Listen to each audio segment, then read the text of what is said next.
ఏవండి హర్యానాతో మాట్లాడేవాడు, హర్యానాతో big boss Haryana glory, ఆమెతో 1 డే షూటింగే జరిగింది, కొన్ని ఎక్కువ పరిచయం కూడా కాదు.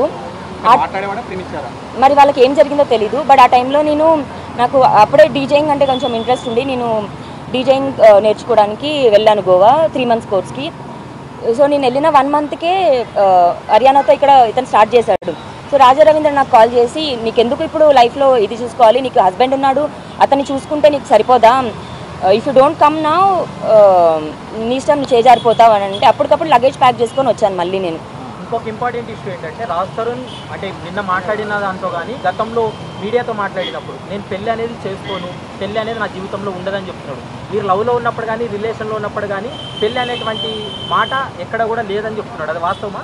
ఏవండి నేను అతనికి యాంటీగా రియాక్ట్ అవ్వడం స్టార్ట్ చేసిన తర్వాత 2017 వీడియోస్ నుంచి పెళ్లి చూద్దాము ఇప్పుడే కాదు, పెళ్లి చూద్దాం ఇప్పుడే కాదు, దాని ముందు వరకు నాకు 27 వచ్చాక నేను చేసుకుంటాను, అమ్మాయి ఉంది విజయవాడకి సంబంధించిన అమ్మాయి అని చెప్పడం జరిగింది. అవి యూట్యూబ్లో కూడా ఉన్నాయి వీడియోస్. మీరు చెప్పిన ప్రకారం ఆయన ఇంతమందితో అక్రమ సంబంధాలు పెట్టుకుంటారు, బట్ స్టిల్ ఇంకా మీరు ఎందుకు ఆయన కావాలనుకుంటున్నారు చెప్పండి?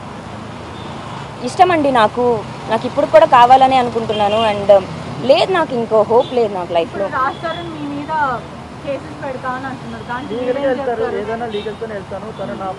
ఏవండి అతను నన్ను వదిలించుకోవడానికి ఎక్కడికైనా వెళ్తాను, జైలుకి వెళ్తాను అని అంటున్నాడు.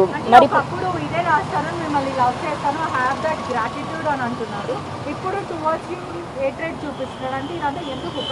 ఇప్పుడు నేను బయటకు వచ్చి ఇలా చెప్తే ఎవరు లవ్ చేస్తారు, ఎవరు యాక్సెప్ట్ చేస్తారు? నేను ఎన్ని రోజులను భరించను.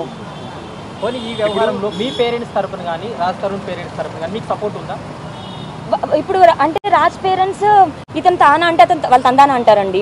నేను అంకుల్ ఏంటని ఫోన్ చేస్తే ఏమండి 4 ఏళ్ల నుంచి మాకు ఇంటికి ₹1 ఇవ్వలేదు, ఇప్పుడు సొంతిల్లు అవ్వడంతో అట్లీస్ట్ మాకు రెంట్ పే చేయాల్సిన అవసరం లేదు. ఇప్పుడు ఈ సొంతిల్లు కూడా నేను అడిగి అంటే కుక్కలు ఉండడంతో రెంటెడ్ హౌసెస్ అయితే ఖాళీ చేయాల్సి వస్తుందని అంటే 7 houses మారామండి. ఓన్ హౌస్ ఉంటే బాగుంటుందని నా కళ అది. దాని తర్వాత మరి ₹1 లేదు, మరి ఏం తెలియదు నాకు ఇంకా. అవునండి. ఇప్పుడు మీ తమ్ముడు డబ్బులు అడగడం కూడా దానికోసం? అవును, అదే 10 days ago రాజ్ తరుణ్ నాకు ఫోన్ చేసి డైరెక్ట్గా ఐఎమ్ డన్ విత్ యూ అని చెప్పాడు.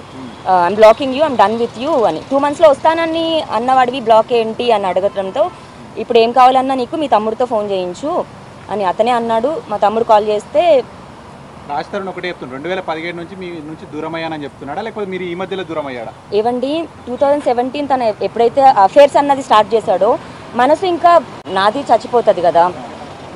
బట్ బాధ్యతలు నేను వదలలేదు, గొడవలు అవుతున్నా ఉన్నాము అంతే. ఇంకా దూరం అంటే ఇంకేం దూరం అండి, ఏం చెప్పను.